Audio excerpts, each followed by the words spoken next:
안녕하세요. 저는 구글에서 디벨로퍼 애드보킷으로 일하고 있는 임훈욱입니다.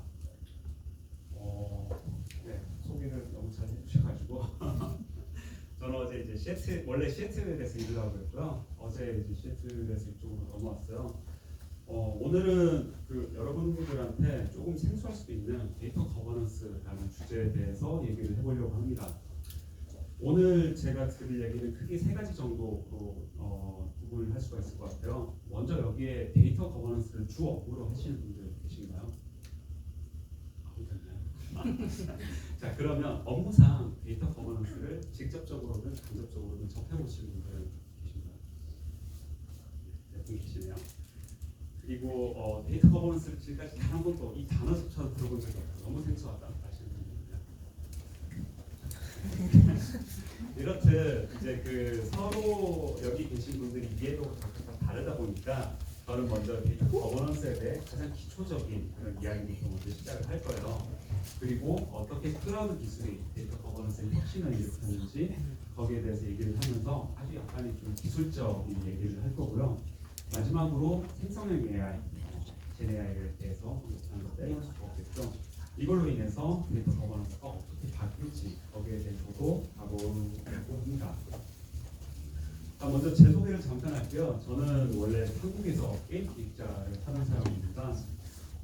제가 이제 하는 그 게임 기획자라는 일은 북미를 기준으로 하면 PM과 좀 비슷하다라고 할 수가 있는데 그러다가 이제 캐나다에 이민을 와서는 밴쿠버 UBC 컴사 CS를 학부로 다시 들어갔고요. 학교 다니면서 이곳저곳에서 소프트웨어 엔지니어로 인턴십을 하다가 우연찮게 기회가 나와서 디벨로퍼 애드보킷으로 커리어를 시작하게 됐어요. 그리고 현재 팀에서는 데이터 거버넌스를 전문적으로 다루고 있습니다. 자, 아마 제 직업인 이 디벨로퍼 애드보킷 혹은 데브렐에 대해서는 다들 처음 들어보셨을 거예요. 혹시 이 직업에 대해서 잘 아시는 분들이 있나요? 거의 없으시죠? 아마 없을 겁니다. 사실 이 미국에서도 이 직업군 자체가 굉장히 생소한 편입니다. 제가 이쪽으로 커리어 시작하고 사람들을 만날 때마다 항상 물어보시더라고요. 이게 뭐 하는 직업이냐고. 그래서 여기에 이제 썼듯이 이제 비슷한 이름, 릴레이션즈라는 이름을 가지고 다른 직업군들과 먼저 비교를 해볼 텐데요. 퍼블릭 릴레이션즈, PR에 대해서는 다들 많이 들어보셨을 거예요. 퍼블릭, 그러니까 대중들을 대상으로 우리 회사가 이렇게 좋은 회사예요 라고 이제 널리 알려서 일명 이제 홍보나 마케팅을 하는 직업군이라고 할 수가 있겠죠. IR은 아마 주식을 하시는 분들이라면 익숙하실 수 있을 겁니다. 이 IR, Investment Relations에 속하는 분들은 주가에 대한 어떤 보고서, 리포트 같은 걸 제가 작성을 해서 자기 회사의 주식이 이렇게 전망이 좋은지 투자를 많이 하세요라고 설득하는 직업이겠죠. 그러면 Developer Relation, DR은 생각하시는 것처럼 개발자들 대상으로 우리 회사가 혹은 우리 회사의 프로덕트가 이렇게 좋으니까 많이 쓰세요 라고 널리 알리는 직업이라고 이해를 하시면 좋을 것 같습니다. 제가 하는 일은 크게 세 가지 정도로 구분을 할 수 있을 것 같아요. 우선은 저는 코딩을 합니다. 기술적인 튜토리얼 문서를 만들거나 데모를 만들거나 기존 어떤 프로덕트 피처에 버그가 있으면 내부에 신고하고 원인을 파악하는 그런 역할을 하는 거고요. 다른 한편으로는 떠드는 게 제 직업이죠. 제가 컨퍼런스나 이런 미러 같은 모임에 나가서 우리 프로덕트가 얼마나 좋은지 혹은 최근에 제가 관심 있는 것, 제가 배우는 것, 제가 전문적으로 다루는 것에 대해서 떠들기도 하고요. 또 이런 컨퍼런스 이런 자리 미러 같은 데 나가면 아무래도 여러분들 같은 외국 개발자들을 만나는 경우도 많아요. 그분들한테서 피드백을 받아서 내부로 전달하는 역할을 하기도 합니다. 또 한편으로는 컨텐츠를 만듭니다. 유튜브를 찍거나 기술적인 것들에 대한 블로그 포스트를 쓰거나 그런 역할을 하죠. 유튜브에서 구글 클라우드라고 검색을 하면 되게 많은 사람들이 나와서 여러 가지 기술에 대해 떠드는 걸 볼 수가 있어요. 쿠버네티스라든가 클라우드 프로덕트라든가 그런 것들에 대해 설명하고 시연하는 걸 볼 수 있는데 이걸 하시는 분들이 다 저 같은 데브렐입니다. 그러면 우리는 왜 이런 일을 할까요? 이 자료는 구글 클라우드가 가지고 있는 제품들입니다. 약간 옛날 자료라서 지금 서비스하는 거랑은 좀 다를 수도 있고 사실 너무 많아서 글씨는 잘 안 보이죠? 이런 것들이 중요한 게 아니라 대충 봐도 엄청 많아 보이잖아요. 이 각각의 제품의 용도, 쓰임새, 그리고 적용된 기술은 전부 다 다릅니다. 심지어 이거는 구글 클라우드만 국한된 것이고 뭐 구글 내에 있는 뭐 안드로이드 앱스 뭐 이런 것들 혹은 유튜브 이 세상에 존재하는 컴퓨터 사이언스에 관련된 기술들을 다 총망라한다고 생각해 보면 셀 수가 없을 거예요. 여러분이 만약 개발자라면 과연 언제쯤 돼요? 얼마나 기술을 익혀야 이 모든 기술들에 대해서 다 통달했다, 마스터를 했다라고 할 수가 있을까요? 네, 맞습니다. 언제가 됐든 그건 불가능한 일이에요. 제가 생각하는 태블릿 혹은 디벨롭 애드보킷은 개발자들을 위한 수업 쪽이다, TA다라고 생각을 합니다. 당연히 저 역시도 이 모든 프로덕트는 고사하고 제가 전문적으로 하는 부분에 대해서도 다 파악하지도 못하고 아주 잘한다라고 하기도 힘들어요. 하지만 제가 담당하고 있는 이 데이터 애널리틱스, 데이터 거버넌스에 대해 아예 모르는 사람보다는 아주 약간은 더 알고 있죠. 마치 지난 학기에 해당 수업을 들었던 선배만큼 혹은 이제 뭐 대학원 다니고 있는 그 선배 정도만큼. 그래서 처음 그 기술을 접하는 개발자가 헤매지 않도록 약간 도와주는 일을 하고 그 일을 널리 알려서 개발자들이 구글 클라우드를 쓰면 좋고 그게 아니면 적어도 약간 호감이라도 좀 가지게 하는 그렇게 하는 게 저희가 하는 일이 목표입니다.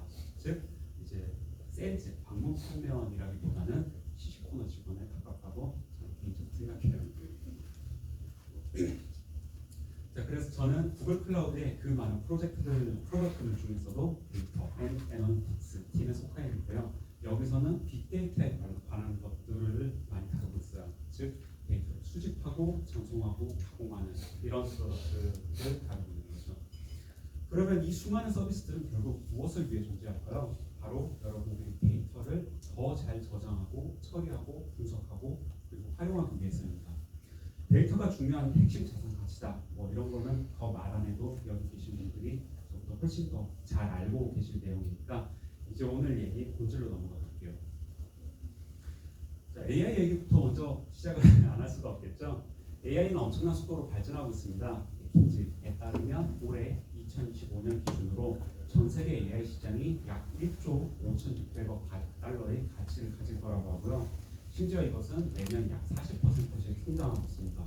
2028년 3년 뒤에는 AI 기반의 하드웨어가 기계가 전체 경제 생산성이 약 40%를 차지할 것이라고 얘기를 하고 있고요. 이 성장의 동력은 아까도 말씀드렸지만 데이터입니다. 다들 이제 뭐 갈비지압이라는 말 들어보셨을 거예요. 좋은 AI 모델을 만들려면 반드시 양질의 데이터가 필수적이고 이 데이터가 오염되는 일을 굉장히 이제 지양해야겠죠.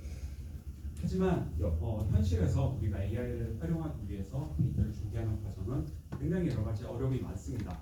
많은 회사들이 AI가 중요하고 데이터가 중요하다라는 사실은 알고 있지만 이것을 체계적으로 관리하지 못해서 굉장히 많은 어려움들을 겪고 있는데요. 그 이유에는 크게 세 가지 정도가 있습니다. 첫 번째로는 dark 우리 회사에 어떤 데이터가 있는지도 모르거나 필요한 데이터를 어디서 찾아야 할지 모르는 상황입니다. 놀랍게도 실제 현업에서 계시는 분들은 별로 놀랍지는 않을 거예요. 약 3분의 66%의 조직이 자기 데이터의 절반 이상이 이렇게 잠들어 있는지 모르는 다크 데이터라고 해요. 예를 들면 이제 보물 상자를 갖고 있는데 열쇠가 없는 거랑 마찬가지인 거죠.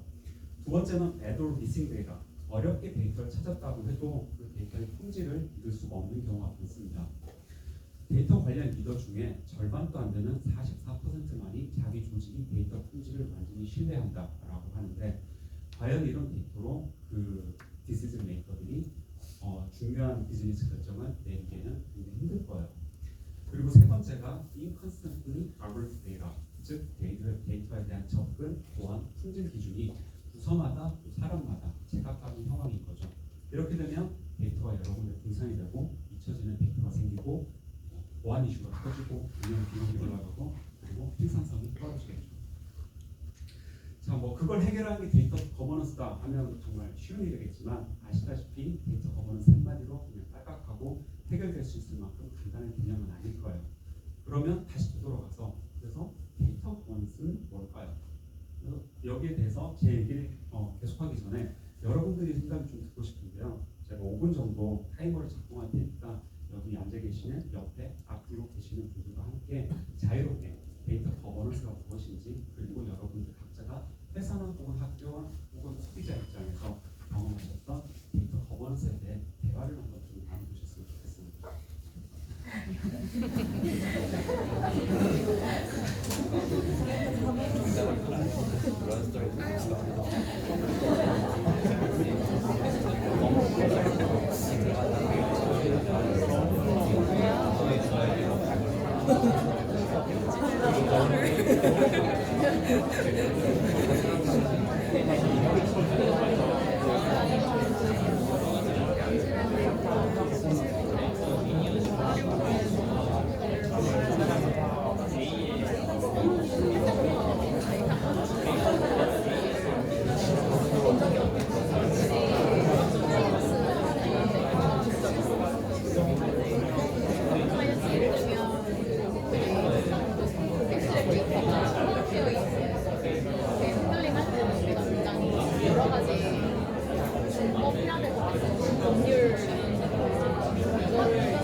아니 아까 얘기를 처음 시작했을 때는 다들 그게 뭐야라고 하시더니 제가 다니면서 얘기를 보니까 다들 너무 잘 아시던데요.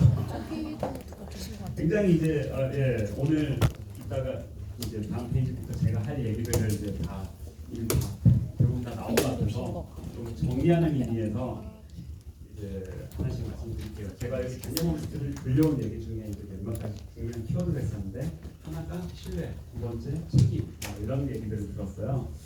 자, 먼저 재미나이가 정의한 거부터 한번 볼게요. 여기서는 데이터 거버넌스는 조직이 데이터 자산을 관리하는 프레임워크다라고 정의를 해요. 그래서 여기서는 데이터가 정확하고 일관성 있고 안전하며 필요한 사람이 쓸 수 있고 유용하고 규정을 지키도록 만드는 모든 활동을 말한대요. 이걸 위해서 뭐 정책, 책임, 승진, 리스크 관리 이런 것들이 필요하다고 하고 있고요. 자, 같은 리서치 세계적인 리서치 기관이죠. 여기서는 이제 다른 방식으로 정의를 해요. 데이터 거버넌스는 데이터의 생성, 사용, 관리에 있어서 누가 어떤 권한을 갖고 어떤 책임을 지는지를 정하는 것이다라고 정의하고 있습니다. 여기서 핵심은 의사결정 권한 그리고 책임입니다. 누가 데이터를 만지고 고치고 지울 수 있는지 그리고 그 결과에 대해 어떤 사람이 책임지는지를 명확히 하는 거죠. 마지막으로 구글 내부에서의 정의입니다. 좀 더 이건 실용적이고 기술적인 관점인데요. 데이터가 만들어져서 사라질 때까지 그 전체 라이프 사이클 동안 민감한 데이터에 대한 접근을 모니터링하고 보호하는 모든 기술과 과정. 여기서는 특히 민감 데이터 보호 그리고 데이터의 라이프 사이클을 강조하고 있어요. 보시면 회사마다 하는 얘기가 다 다르죠. 어디서는 라이프 사이클, 어디서는 책임을 강조하는 이렇게 좀 중구난방인데 어떠세요? 굉장히 뭐 복잡하고 내가 그냥 팀에서 일하는 실무자 입장에서 뭔가 내가 알 필요가 없는 것 같고 저기 복실 분들이 해야 할 것 같고 그렇죠? 그러면 왜 그럴까요? 그 이유는 바로 데이터 거버넌스의 뿌리가 자생적인 필요성에서 생겨났다라고 하기보다는 오히려 외부의 압력, 특히 규제에서 시작이 되기 때문입니다. 왼쪽 목록을 보시면 보기만 해도 머리 아픈 저게 뭔 소리야 싶은 용어들이 많이 나오잖아요. 아마 이쪽 부분에서 직접적으로 일하지 않으시는 분들도 GDPR이라는 유럽의 개인정보 보호 규정에 대해서는 한 번쯤 들어보셨을 수도 있을 것 같아요. 데이터 거버넌스 반영은 기업들이 자발적으로 우리 이제부터 데이터를 잘 관리해서 효율성을 높여보자라는 취지에서 시작된 것이 아닙니다. 오히려 EU의 GDPR과 같이 강력한 개인정보 보호 규제가 먼저 등장하고 그 이전에는 기업들이 데이터를 엉망으로 관리했다라는 그게 먼저 있었죠. 그리고 각 산업별로 데이터 관리 기준을 요구하는 프레임워크가 생겨나면서 기업들이 물량 겨자 먹기로 데이터 거버넌스를 도입하기 시작한 측면이 크다라고 생각해요. 물론 데이터 거버넌스가 규제 준수만을 위한 건 아니죠. 하지만 이 데이터 거버넌스의 복잡성, 컴플렉시티와 딱딱한 이미지 자체는 그 시작점이 이 내부의 자발적인 움직임보다는 외부의 규제 압력에 더 크게 기인한다라는 사실에서 비롯된 거고요. 규제는 복잡하고 추상적이고 현실이랑 동떨어져 보일 수도 있어요. 그래서 데이터 거버넌스 역시 우리 실생활과는 거리가 멀게 높으신 분들이나 법무팀에서 알아야 할 해야 할 일처럼 느껴질 수가 있는 거죠. 이러한 규제들의 문제는 특히 이제 파리 기후 조약이라든가 유엔이라든가 이런 실효성이 없는 권고에 그치는 게 아니라 기업 이미지 그리고 재정적인 측면에서 실질적으로 엄청난 피해를 끼칩니다. 제가 여기서 이제 저희 회사 라이벌들만 언급하고 진짜 구호를 안 나왔는데 그걸도 어제 터키에서 심하게 이제 맞아가지고 아무튼 이러한 부정적인 이미지 때문에 데이터 거버넌스에서는 뭔가 혁신적으로 도입을 하는 것을 꺼려하는 경향이 강합니다. 보수적으로 접근할 수밖에 없겠죠. 자, 두 번째 이유, 데이터 거버넌스가 어려운 두 번째 이유는 정답이 없기 때문입니다. 조직과 상황에 따라 다양한 모델이 존재하고 각 모델마다 장단점이 뚜렷하기 때문에 뭘 선택해도 이게 베스트 프랙티스다라는 게 없기 때문이죠. 그래서 맨 왼쪽 첫 번째 모델을 보시면 중앙 집중식입니다. 이거는 이제 아주 초창기 단계라고 볼 수가 있는데 여러분이 만약 여기서 데이터 엔지니어 혹은 데이터 사이언티스트로 일을 한다고 생각을 해보세요. 클라우드는 존재하지 않고 모든 것들은 인하우스로 관리되며 데이터를 여러분들이 데이터 애널리스트든 데이터 사이언티스트든 어떠한 데이터에 대한 접근 권한을 요청할 때마다 저기 위에 있는 디렉터 레벨이 누군가에게 리퀘스트를 보내서 이거 승인 좀 해주세요 하고 보내고 기다려서 사회서 쓰고 이렇게 허락을 받아야 된다면 아무래도 이거는 좀 일할 만 나는 분위기는 아닌 것 같죠. 그럼 두 번째, 분산화된 모델이 좋을까요? 당연하지만 이 모델은 컨시스턴시가 가장 큰 문제일 겁니다. 이거는 제가 실제로 겪은 일이 있어요. 아까도 얘기했듯이 저는 미국에서 지금 취업 비자 H1B로 일을 하고 있는데요. 그 이전에는 TN이라고 캐나다인에게 주어지는 스테이터스를 이용해서 일을 했었습니다. 작년 10월에 토론토에서 시애틀로 입국을 하면서 TN에서 H1B로 신분을 바꾸고 그 다음에 연말에 다시 밴쿠버를 육로로 갔다 왔어요. 거기서 저는 이제 렉서스라고 육로 국경 원화를 통과하는 카드를 신청해서 이걸 통해서 넘어가려고 하는데 잡더라고요. 그리고 세컨더리로 들어갔죠. 그게 작년에 비자를 받을 때 저는 이제 공항으로 갔으니까 그때 업데이트된 거는 공항 쪽 시스템 업데이트를 시켜주는 거고 육로로 가는 이 시스템 그 다음에 넥서스는 각각 별개라서 업데이트가 되지 않았던 거죠. 그래서 세컨더리 인스펙션 받고 며칠씩 기다리고 그렇게 고생했는데도 걔네는 딱 육로만 업데이트 해주면서 넥서스는 너가 알아서 오피스 찾아가서 해야 돼 아니면 다음에 올 때 또 잡힐 거야 라고 얘기를 하더라고요. 그래서 저는 이것도 트레이드오프라고 생각을 합니다. 시큐리티를 위해서 UX를 사용자 경험을 전부 고객에게 전가하는 미국 이미그레이션 시스템이니까 가능한 일이겠죠. 마지막 모델은 하이브리드입니다. 이게 가장 최신이라고 할 수 있는데 레이크하우스부터 데이터 메시, 데이터 패브릭까지 여기에 대해서 얘기하려면 오늘은 좀 시간이 없을 것 같으니까 오늘은 이 부분은 생략을 하고 넘어갈게요. 마지막으로 언급할 데이터 거버넌스의 어려운 점은 이것이 기술에 국한된 문제가 아니다라는 겁니다. 기술뿐만 아니라 프로세스의 혁신도 필요하고 그리고 조직과 실제 적용하는 사람들이 마인드의 혁신도 필요한데 이런 건 꼭 정치가 끼어들겠죠. 그러다 보니까 사실 개발자 입장에서는 어지간한 레벨 이상으로 올라가기 전까지는 데이터 거버넌스는 어디서 규제가 생겼다더라. 여기서 사업하려면 이제 이 규제를 해결해야 되는구나. 그래서 위에서 내려오는 지침 형태로 적용이 되는 거죠. 그렇기 때문에 팀 단위로 일하는 실무자 입장에서는 솔직히 이걸 느끼기 힘들다라고 생각합니다. 자, 지금까지 데이터 거버넌스가 무엇인지에 대해 한참 동안 얘기를 했었는데요. 심플하게 저는 데이터 거버넌스를 단 한 단어로 정의한다라고 하면 신뢰, 트러스트라고 할 수가 있습니다. 데이터 거버넌스는 궁극적으로 데이터에 대한 신뢰를 구축하는 것을 목표하고요. 그게 그 신뢰가 누구의 시점이냐에 따라서 디테일하고 더 들어갈 수 있다라고 볼 수가 있어요. 그래서 데이터를 다루는 입장에서 데이터를 신뢰하기 위해서는 결국 이 데이터를 내가 쉽게 찾을 수 있는지, 어디서 왔는 건지, 그리고 비어있는 항목 같은 건 없는지 이런 것들이 중요한 디테일이겠죠. 그럼 반대로 고객 입장에서는 어떨까요? 자기 데이터들이 안전하게 관리가 되고 있는지, 최소한의 권한을 가진 사람들만 접근 가능한지, 아니면 어디 유출이 되지 않는지 이런 것들이 데이터에 대한 신뢰를 확보하는 데 있어서 필수적인 거고요. 그에 따라서 데이터 거버넌스 프레임워크는 크게 세 가지 카테고리로 구분됩니다. 첫 번째는 디스커버러빌리티, 찾을 수 있어야 돼요. 예를 들어서 어떤 기업이 있다고 해볼게요. 이 기업이 고객과 통화한 커스터머들과 이제 통화한 녹음 데이터를 한 수억 개쯤 갖고 있다고 생각해보세요. 근데 오직 오디오 파일만 존재하고 이 파일이 언제 녹음이 됐는지 무슨 내용을 다룬 건지에 대한 정보가 없다면 이 녹음 파일이 아무리 많이 써봐야 아무짝에도 쓸모가 없겠죠. 이걸 위해서는 나중에 얘기할 메타데이터 관리, 더 나아가 데이터 카탈로그 구축이 필요합니다. 두 번째 실내성은 예를 들어볼게요. 데이터 사이언티스트의 관점에서 볼까요? 여러분이 만약에 머신러닝 모델을 구축하고 데이터를 받아왔을 때 이 넘어온 데이터를 내가 어떻게 신뢰를 할 수 있을까요?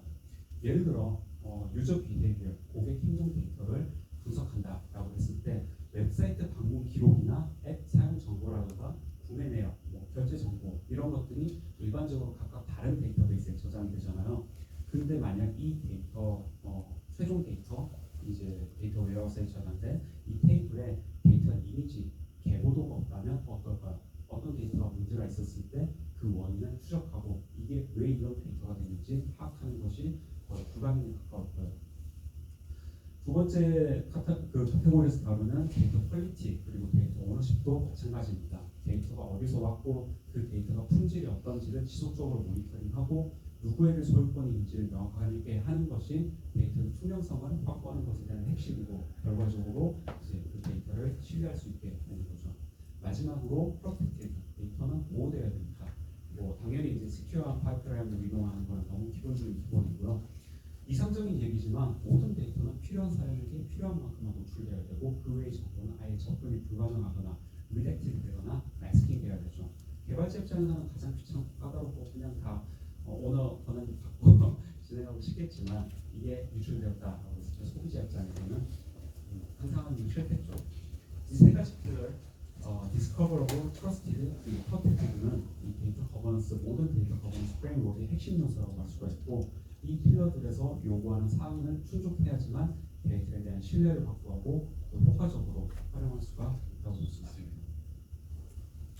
자, 두 번째로 오늘 얘기할 내용은 클라우드 기술이 어떻게 데이터 거버넌스를 진화시켰는가에 대해서 얘기를 해보려고 합니다. 먼저 데이터 애널리틱스 플랫폼이 변화 과정부터 볼게요. 옛날 20년 전쯤에 21세기 초쯤에 빅데이터라는 게 유명해질 무렵에 시작이 됐어요. 그 당시 데이터 분석은 대부분 이제 인하우스로 온프레미스라고 불리는 각 기업이 자체로 구축하고 있는 서버 내에서 이루어졌어요. 사람들은 데이터 애널리스트나 이런 사람들이 이제 데이터 웨어하우스를 이용해서 비즈니스의 what과 why를 모니터링했죠.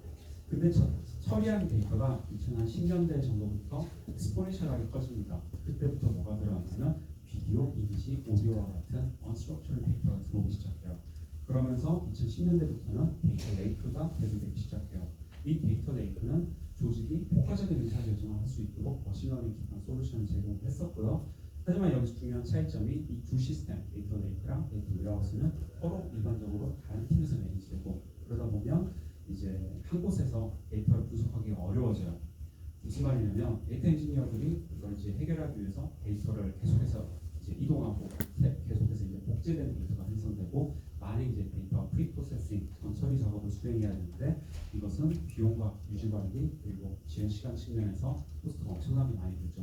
이걸 이제 데이터 사이로 프로그램이라고 하는데 좀 더 심플한 그림으로 볼게요. 자, 여기 파이프라인이 있습니다. 데이터 소스가 존재하고 이걸 추출하고 모델링을 변환하고 다시 웨어하우스에 적절한 과정을 거칠 거예요. 그 다음에 이제 뭐 분석하고 리포트를 이쁘게 만들고 마지막으로 소비자, 그러니까 결정권자에게 전달이 될 겁니다. 그리고 여기 두 개의 팁이 있습니다. 여전히 심플하고 이상적인 것이죠. 점점 적절해집니다. 아직 멀었어요.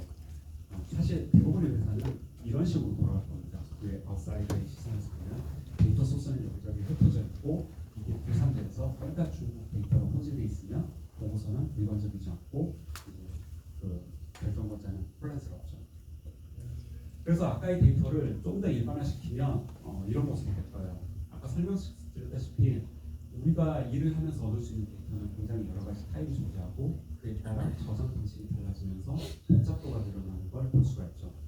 그래서 회사나 조직의 클라우드로 전환하면서 데이터를 통합하면서 관리하는 레이크하우스 아키텍처 같은 것들을 사용함으로써 이러한 데이터 사이로가 해결될 수 있다고 합니다. 클라우드는 데이터를 통합하고 과도한 데이터 이동이라던가 데이터 중복 그리고 그로 인한 높은 비용과 컴플렉시티를 해결하는 아키텍처 기능을 제공하고 있고요. 그래서 클라우드가 여기에 이제 근본적인 패러다임 전환을 가져온 것이 즉 스토리지랑 컴퓨팅을 분리해서 데이터를 이리저리 옮기는 대신에 스토리지에 계속 보관해두고 컴퓨팅 리소스를 데이터에 집중할 수 있게 됐다라는 게 가장 큰 차이라고 볼 수가 있습니다. 자, 이게 이제 구글에서 제공하는 레이크하우스 아키텍처인데 오늘 토픽이 데이터 거버넌스인 만큼 다른 부분에 대해서는 따로 언급을 안 할 거고요. 데이터 거버넌스로 돌아가 보면 왼쪽에 있는 레이어가 데이터 거버넌스입니다. 항목들을 보시면 단순히 우리가 데이터 거버넌스 하면 떠오르는 시큐리티라던가 로그라던가 이런 걸로 생각하는 것을 넘어서 뭐가 되게 많을 거예요. 그만큼 데이터 거버넌스는 단순히 보안이라는 것을 떠나서 고객과 개발자 그리고 의사결정권자 등 해당 데이터와 관련된 모든 사람들이 데이터에 대해 신뢰할 수 있도록 만들기 위한 장치를 뜻하는 것이고 그러다 보니 데이터 인제스션, 스토리지, 컨섬션, 프로세싱 등 모든 레이어에 걸쳐서 포괄적으로 존재할 수밖에 없다라는 거고요. 자, 다음으로는 데이터 거버넌스의 이 항목들에 대해서 가볍게 훑어보도록 하겠습니다. 첫 번째는 메타데이터입니다. 어지러우니까 금방 넘어갈 건데요. 말 그대로 메타데이터는 데이터에 관한 데이터라고 할 수가 있어요. 저희가 데이터 카탈로그라고 표현하듯이 이 데이터 디스커버러빌리티 기본 개념은 도서관이 그것과 유사합니다. 도서관에 있는 수많은 책들이 이제 데이터이고 도서 카드나 혹은 온라인 서지 정보는 책에 대한 메타데이터라고 할 수가 있어요. 이 메타데이터의 종류에는 조직에 따라, 용도에 따라, 사용하는 사람에 따라 필요한 메타데이터의 종류가 각각 달라질 수 있습니다. 개발자의 관점에서는 이 데이터가 어디서 왔는지 리니지, 계보를 표시한다던가 어떠한 컬럼을 갖고 있다라던가 어떤 사람이나 조직이 이 데이터에 액세스할 수 있다던가 뭐 이런 것들이 있겠죠. 마찬가지로 비즈니스라든가 운영한 오퍼레이션이라든가 이런 관점에 따라서 메타 데이터는 굉장히 여러 가지 종류가 존재할 수가 있습니다. 지금 보시는 거는 이제 구글의 데이터 카탈로그의 하이레벨 아키텍처인데요. 뭐 저는 구글로 하니까 구글의 프로덕트인 데이터 플렉스를 소개를 드리겠지만 사실 다른 클라우드 프로바이더도 유사한 제품들을 가지고 있습니다. 자, 먼저 메뉴에서부터 우리가 일반적으로 다루는 데이터 엔지니어링 작업이 시작이 될 거예요. 클라우드 스토리지라든가 빅쿼리, 펍스 같은 클라우드 프로덕트에 데이터가 들어오면 데이터 플렉스가 자동으로 테크니컬 메타데이터들을 수집하고 생성하고 관리를 합니다. 그리고 이제 저 오른쪽을 보시면 넌지스피 시스템들 있죠. 뭐 아마존 레드시프트라든가 탑클라우드 서비스라든가 아니면 온프레미스 데이터베이스 뭐 이런 것들이 있는데 얘네들 같은 경우에는 이제 자동으로 테크니컬 메타데이터를 가져올 수는 없고요. 커스텀 스파크 테스트를 만들던가 아니면 커넥터를 이용해서 외부 데이터 소스에서 메타데이터를 추출을 합니다. 그리고 뭐 빅쿼리와 같은 이제 데이터 웨어하우스 같은 경우에는 그 이미지도 추적을 할 수가 있고요. 그 왼쪽 아래를 보시면 이제 비즈니스랑 운영의 영역입니다. 이제 데이터 오너, 데이터 스튜어드 같은 좀 높으신 데이터 거버넌스 정책을 수립하시는 분들이 책임을 가진 사람들이 수집된 테크니컬 메타데이터에 더해서 태그 템플릿을 만들고 뭐 태그를 저장하고 필요하면 이제 커스텀 프레임워크를 적용하는 과정을 거쳐서 비즈니스랑 운영 메타데이터를 생성하고 그 밖에도 뭐 다양한 프로덕트들을 연결을 해서 로깅, 모니터링, 애널리시스 그리고 뭐 리포츠로 연결이 되는데 뭐 여기에 대해서는 넘어갔고요. 자, 이렇게 생성된 메타데이터는 UI 검색 기능을 통해서 사용자들이 쉽게 데이터에 접근할 수 있도록 해줍니다. 이제 최근에는 시메트릭 서치를 통해서 단순히 저렇게 입력하는 키워드 검색을 넘어서 자연어까지 처리를 할 수 있도록 발전하고 있는데요. 뭐 그 다음으로는 데이터 리니지, 즉 데이터 계보도입니다. 데이터 웨어하우스에 있는 각 테이블들이 워 데이터가 실제 워 데이터가 어디서 왔는지 그리고 어떤 트랜스포밍 과정을 거쳤는지를 추적하는 이제 파이프라인을 보여주는 그래피컬하게 보여준다라고 할 수가 있는데 이 기능을 통해 우리는 특정 테이블의 데이터가 어떠한 원본 데이터로부터 어떤 처리 과정을 거쳐 만들어졌는지를 시각적으로 나타내 줍니다.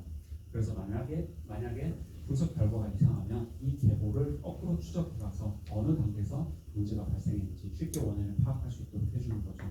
이걸 이제 데이터의 투명성과 신뢰성을 높이는 데 중요한 기능이라고 할 수가 있고요.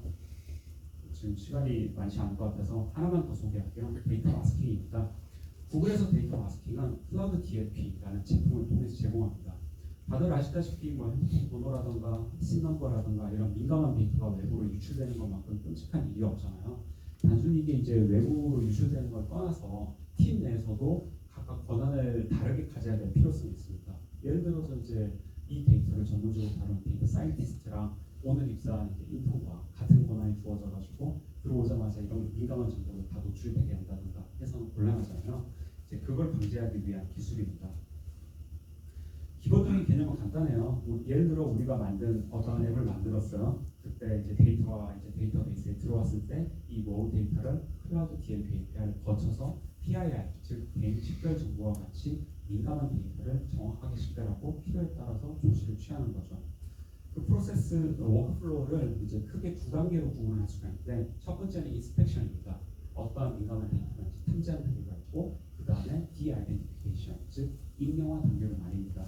사실 이 익명화 단계를 한 단계 거친다고 해도 여전히 추적할 수 있는 해킹 기법이 있기 때문에 이걸 이후에는 K-Anonymity-라는 방식을 통해 재익명화 유스케이스도 있는데 오늘 여기까지 소개할 시간은 안 될 것 같고요. 그래서 먼저 이제 인스펙션을 보면 인풋 타입이라고 미리 정의된 센시티브 데이터 타입들이 존재해요. 예를 들어 이름이라든가 이메일, 전화번호, 뭐 신용카드 정보 같은 것들을 이제 그 데이터 들어온 것들을 파악해서 이제 인풋 타입으로 미리 분류를 하고요. 그래서 클라우드 DLP API는 기본적으로 120개가 넘는 빌트인 식별자가 존재하고 여기에 존재하는 것 이외에도 레젝스를 이용해서 커스텀 타입도 생성하는 것이 가능합니다. 그래서 그 인스펙션을 통해서 민감한 정보를 찾았다. 그리고 난 뒤에 익명할 수 있는 방법에는 크게 세 가지가 있습니다. 첫 번째는 리젝션, 그냥 다 가리는 거죠.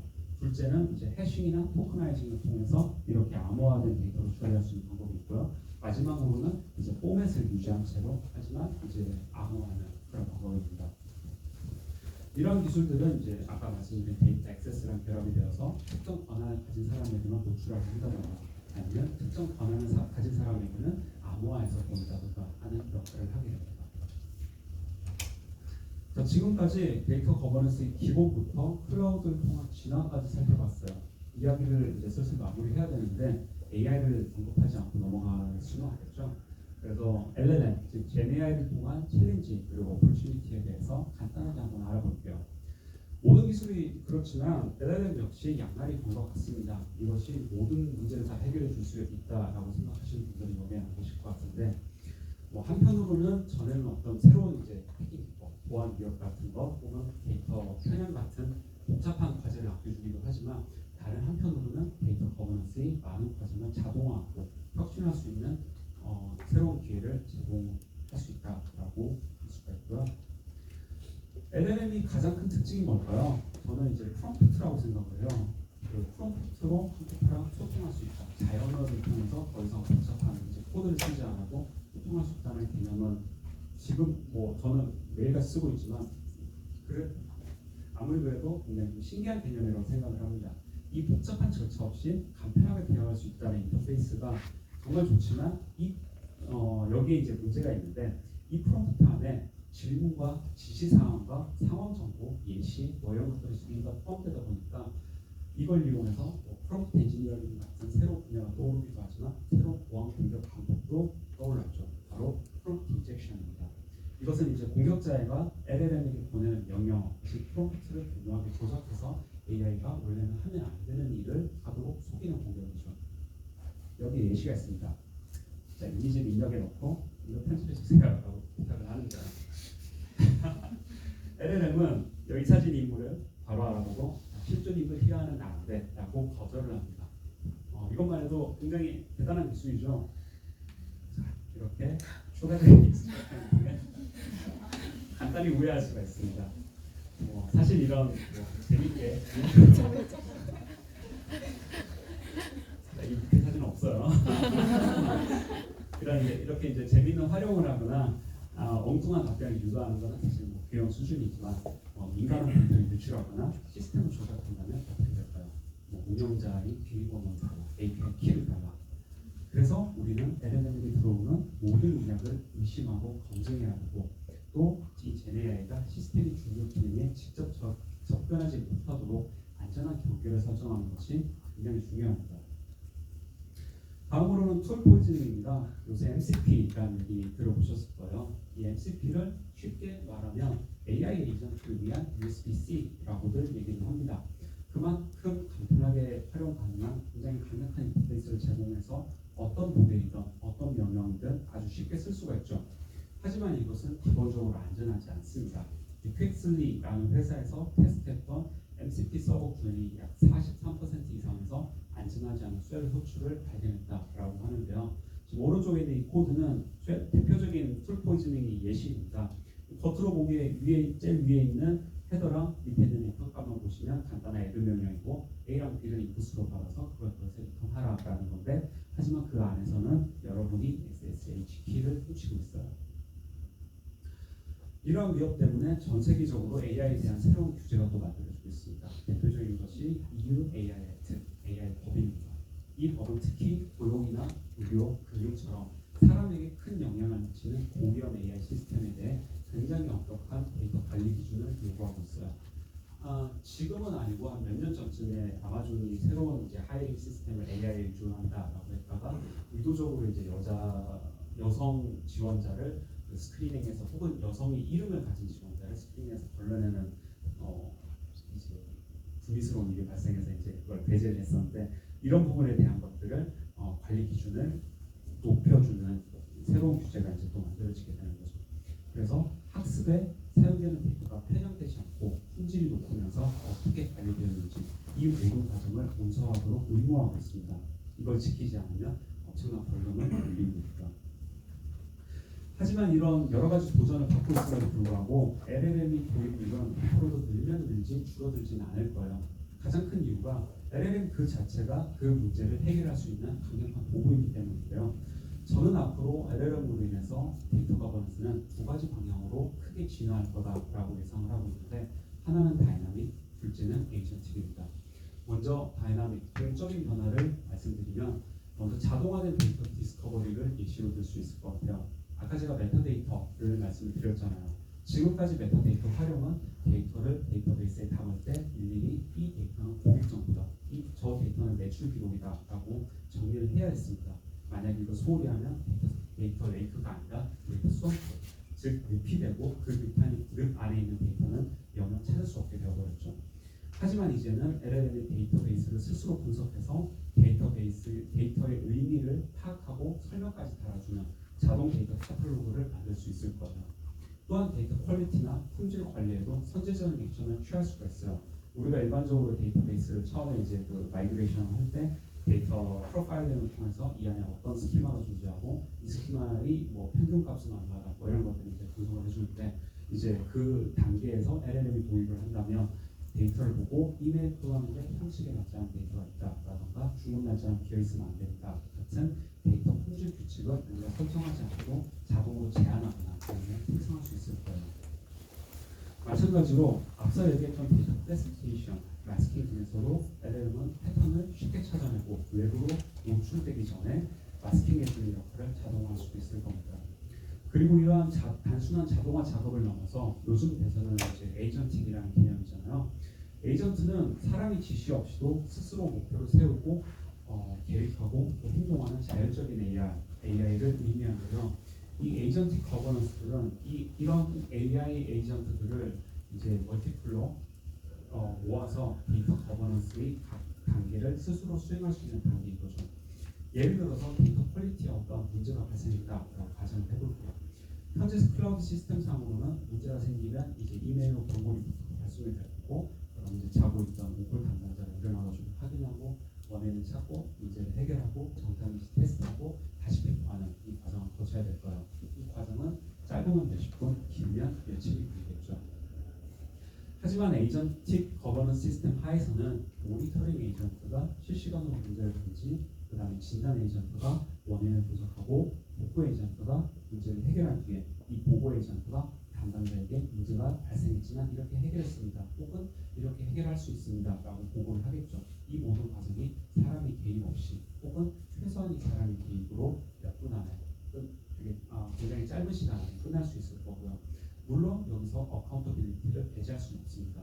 책임을 위해서 사람이 검토를 하는 이 과정 자체는 굉장히 필수적이지만 문제 원인 파악과 패턴 분석 그리고 해결에 걸리는 시간을 굉장히 단축할 수 있을 거다라고 보고 있어요.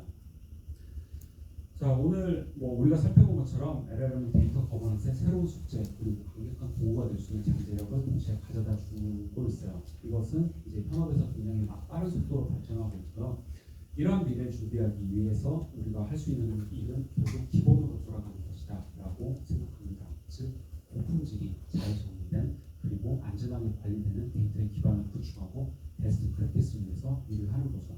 그래서 이 튼튼한 데이터 거버넌스 신뢰 속에서만 우리는 이 AI로 인한 위험을 막고 기회를 잡을 수 있다고 보고 있습니다.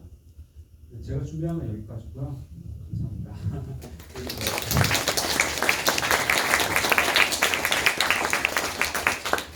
지금 보시는 이제 QR코드는 제 링크드인 주소이고요. 혹시 궁금한 점이 있으시거나 아니면 그냥 편하게 들어오고 싶으신 분들은 그냥 주시고 연락 주시고요. 지금 약간 시간이 남죠? 네. 질문 있으시면 좋겠습니다. 그 데이터 보안 관련해서 그 데이터들을 암호화할 때 해시 값으로 변하면서 그 보안을 관리하신다고 하셨는데 혹시 내부에서 블록체인 기술이 활용되는 사례도 있나요? 제가 아는 바로는 그 과정에서 블록체인을 이용해서 관리하지 않는 걸로 알고 있습니다.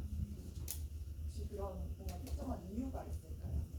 기존에 있는 기술, 그러니까 물론 이제 단순한 이제 해싱만으로는 아까 얘기했듯이 이제 그 해킹을 당할 위험이 있어요. 그 이제 패턴을 이제 추적해서 이제 그 아이덴티피케이션을 하는 해킹 기법이 있는 걸로 알고 있고, 그걸 막기 위해서 한 번 한 것을 이제 재임명화하는 K-anonymity 솔루션이 없는 걸로 알고 있습니다. 그 일련의 과정에서 제가 알기로는 블록체인 기술은 쓰이지 않는 걸로 알고 있어요. 궁금한 게 저는 파브릭 섹터 쪽에 있는데 저희가 클라우드를 공유할 때는 서버가 무조건 캐나다에 있어야 되거든요. 근데 이게 뭐 법률적이나 이런 뭐 캐나다 계획한 캐나다 서버에 있어야 된다는 걸 배제하고도 정말 같은 나라에 있다는 것만으로 해킹의 가능성이 좀 적어질 수 있나요? 개인적인 생각으로는 사실 그렇지 않다라고 생각을 해요. 이제 잘 모르겠습니다. 정말 이제 뭐 미국과 캐나다의 그 민감한 관계를 고려해서 데이터가 미국에 저장이 되는 미국 정보가 그 정보되나라고 해서 픽업하려고 하면 제가 말씀드리기 되게 좀 곤란할 것 같아요. 상식적으로는 안 될 것 같은데 워낙 요즘에 상식적이지 않은 일들이 많이 발생했으니까 하지만 지금 말씀하신 것처럼 이제 많은 나라들 특히 이제 EU라든가 이제 캐나다 같은 경우는 이제 그 데이터를 그 나라 안에 보관해야 된다라는 분류를 가지는 경우도 있고요. 그에 대비해서 이제 클라우드 프로바이더들은 이제 거기에 그 맞춤형 이제 특정 법안, 특정 프레임워크의 맞춤형으로 된 서비스를 제공하고 있습니다. 지금 질문하셨듯이 제가 알기로 밴쿠버에는 없는데 알버타 쪽에 이제 그 데이터 센터가 있는 걸로 알아요. 그래서 그 과정을 통해서 캐나다에 이제 안전하게 데이터를 저장할 수 있는 걸로 알고 있습니다. 다른 질문 있으신가요? AI 시큐리티 관련해서 질문인데요. 네. 저희가 이제 뭐 CSP를 사용을 하게 되면 CSP를 얼마나 트러스트할 수 있느냐 이런 것들도 이제 기업 입장에서 고민이잖아요. 고객들 입장에서. 근데 이제 AI 서비스를 사용할 때 AI 서비스가 접근할 수 있는 데이터 스코프를 이제 컴플라이언스 레귤레이션에 의해서 정해지긴 하겠지만 네. 뭔가 구글 측에서도 구글에서는 네. 기본적으로 돈을 내고 사용하는 모든 AI 활용에 대해서는 이제 일절 그걸 학습 데이터에 활용하지 않겠다라고 이제 그 Terms of Agreement에 쓰여져 있어요. 그렇기 때문에 이제 그 실제로 마이크로소프트에서 이제 VS 이제 코파일럿 같은 걸 할 때 그 안에 있는 모델을 제미나이를 활용할 수도 있습니다. 그런 식으로 해도 이제 그런 식으로 해서 마이크로소프트의 내부 정보를 가지고 코딩을 한다고 해도 그 정보가 이제 구글로 전송이 된다라는 걸 경험할 수가 있어요.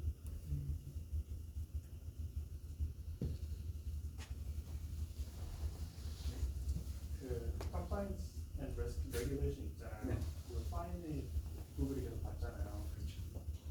How do you like preempt that? How do you set up the process so that you don't get fined? 그거는 제가 답변드리기 힘들 것 같습니다. 일단 제가 이제 컴플라이언스 쪽에 직접적으로 이제 업무를 하는 부분이 아니다 보니까 많은 변호사분들이 열심히 잘하고 계시지 않을까 싶습니다. 저도 왜 이렇게 많이